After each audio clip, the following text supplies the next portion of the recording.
If this is the Western genre, then this is the Eastern.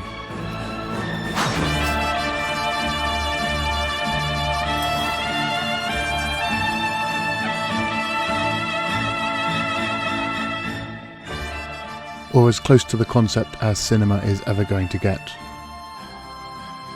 Chanbara, or samurai cinema, is a subgenre of jidaigeki, which translates to era drama, and is a far cry from what we think of when we hear period piece.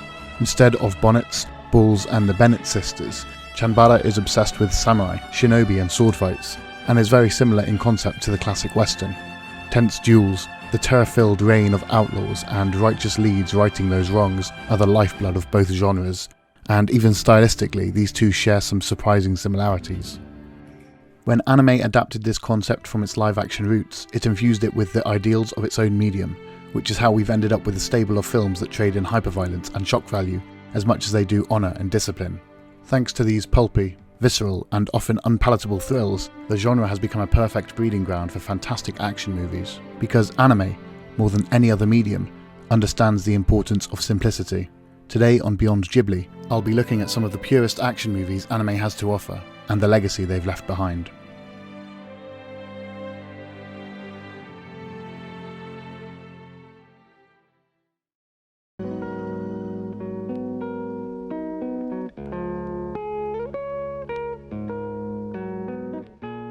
In the late 80s and early 90s, anime fans were having a hard time defending their favourite pastime. Western cartoons were still very much for children, and that stigma that we were all obsessed with something intended solely for kids was damning. So it was with open arms that we not only accepted, but held high the likes of Ninja Scroll, with its blood-drenched fights and wince-inducing rape scenes, and proudly declared, anime is for adults. Ninja Scroll is a bona fide anime classic, and I'm as big a fan of it now as I was when I first watched it. But its importance to the evolution of the medium is at odds with how distastefully it is aged. It's hard to rationalise the idolisation of this film when you factor in the gruesome rape early on. Such subjects can be handled with grace and have a valid place in movies such as this, but 30 years on this scene stands out as one directed in poor taste.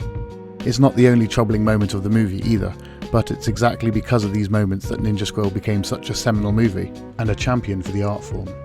If you can look past these shortcomings, you'll find a title that's as fun and as shocking as it was all those years ago, with some of the coolest fight scenes ever committed to film. Jubei is a sword for hire and a constant badass, and throughout the brief 90-minute film is tasked with taking out a pantheon of ninja warriors.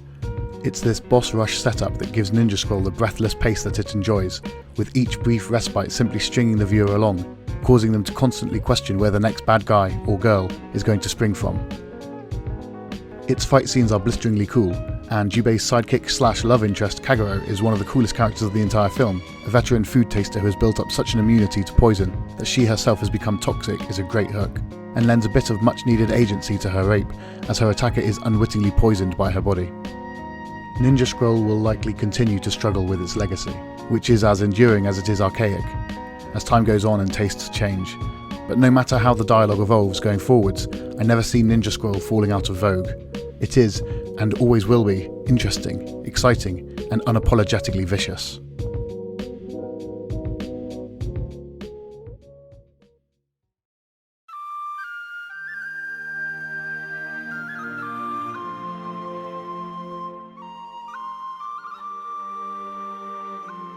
"15 years later, Sword of the Stranger was released.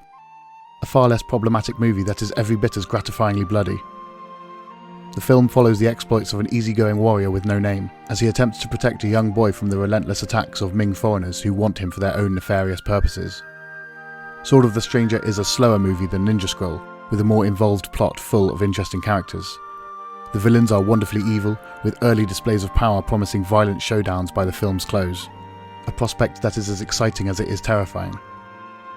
Our two leads are enjoyable to watch as they bond and find out about each other's pasts, but it's the seemingly periphery cast members that steal the show, as they are built into awesome forces of good or evil organically, and their abrupt clashes and untimely deaths cause as much shock as the bloody nature of their demise. It's a film where no one feels safe, and this tension makes up for the more relaxed pacing the piece enjoys during its slower beats. Sword of the Stranger reaches a phenomenal crescendo, with a 20-minute battle that doles out wicked duels and larger-scale action set-pieces by the barrelful.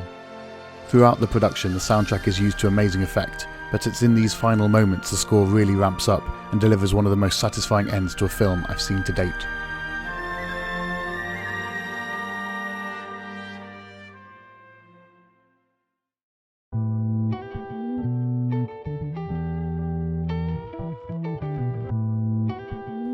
If you're looking for something a little longer in the tooth, I can't recommend this one enough. Directed by the legendary Shinichiro Watanabe of Cowboy Bebop fame, Samurai Champloo is an anachronistic take on the Chanbara genre. If Bebop was a western in space, this is a western in the time of geisha and gator. Champloo remixes the familiar themes and ideals with a modern twist, a hip-hop style and contemporary music to create something wholly unique, and the results are outstanding. Over the course of its 26-episode run, Samurai Champloo plays with genre staples and builds on them in constantly fun and engaging ways.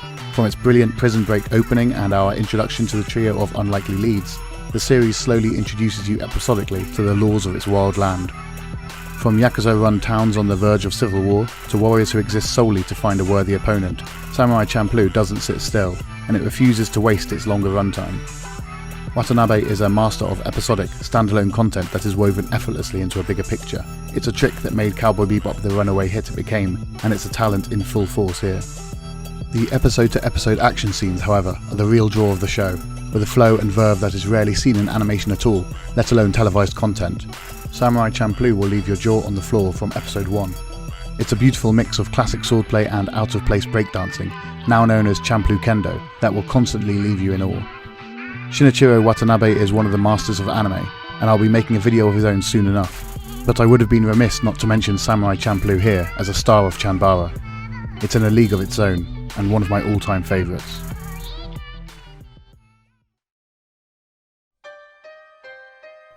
Film genres don't always translate to animation well.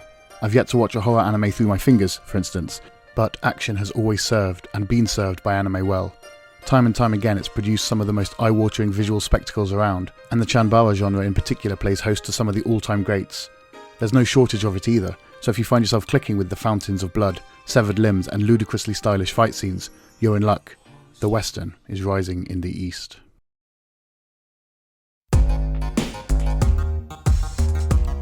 Thanks for watching. I didn't think I'd be able to, but here we are with one more video before I fly off to Japan for a month.